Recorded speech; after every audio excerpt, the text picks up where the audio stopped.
20 years can teach a person how to survive silence, but nothing prepares you for the moment your own children suddenly remember you exist, only because they need something from you. I spent 2 decades calling, writing letters, sending birthday gifts, Christmas presents, and heartfelt messages to my daughter Emily and my son Nathan. Every voicemail ended with the same words: "I love you. I miss you.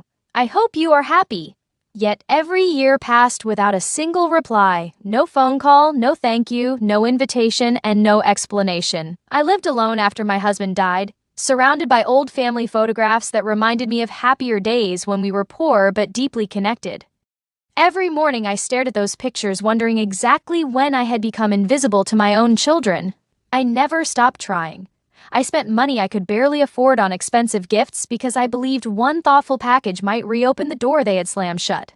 Cashmere scarves, collector books, jewelry, bicycles for grandchildren I had never even met. I worked hard all my life to raise Emily and Nathan after their father passed away unexpectedly. I took extra jobs, sacrificed vacations, ignored my own health, and poured every dollar into giving them better opportunities than I ever had. They grew into successful adults with beautiful homes, impressive careers, and perfect families. The only thing missing from those perfect lives was me. Then, after 20 years of silence, I received an elegant invitation to Emily's birthday celebration. Hope exploded inside me. I convinced myself this was finally the moment everything would change. I bought a beautiful dress with money I should have saved. I purchased an expensive silver gift that emptied my emergency fund because I wanted my daughter to know I still loved her despite everything. When I arrived, the house looked like something from a luxury magazine. Wealthy guests laughed under sparkling lights while live music played across the garden. Emily greeted me with a fake smile before leaving me alone in a corner.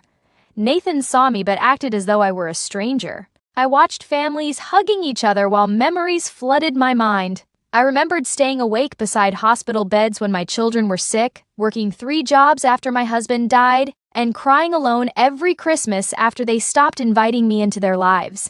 Every sacrifice suddenly felt forgotten. As the evening continued, Emily's husband invited everyone to gather around a stage for a special announcement. They proudly revealed plans to build a luxurious beach house that would remain in the family for generations. Then Emily called me onto the stage in front of dozens of guests.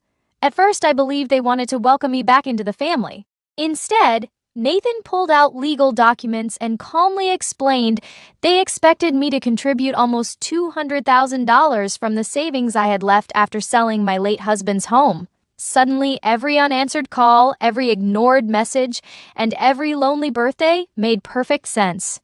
They had not invited their mother. They had invited a bank account. For a moment, I stood there frozen while everyone watched. Then something inside me changed forever. 20 years of begging disappeared in an instant. I calmly refused to sign anything and walked away. Nathan followed me outside, warning that if I refused, I would never be welcome at family gatherings again. I looked him in the eyes and realized I had already spent 20 years excluded from their lives. They had nothing left to threaten me with. That night, I returned home and made the most important decision of my life. Instead of waiting for them to love me, I chose to love myself. I hired an attorney, legally changed my name, sold my apartment, closed every bank account, updated my will, removed both children from every legal document, and moved to a quiet coastal town where nobody knew my past. I left everything I owned to a charity supporting abandoned elderly women because they understood loneliness better than anyone. Months later, my children desperately searched for me. Lawyers called claiming forgotten inheritance money had appeared. When that failed, they even sued me, accusing me of abandoning my family. During the court hearing, my attorney presented years of unanswered messages, receipts for expensive gifts, phone records, and proof of every attempt I had made to stay connected. The truth became impossible to deny. My children had abandoned me long before I ever disappeared. The judge dismissed their lawsuit completely and openly criticized their selfishness. He explained that love could never be demanded, only when money was involved. For the first time in decades, someone finally saw my pain and acknowledged the truth I had carried alone for so many years. Today, I live peacefully by the ocean under my new name. I walk the beach every morning, drink coffee on my balcony, and spend time with friends who became the family I chose instead of the family that rejected me.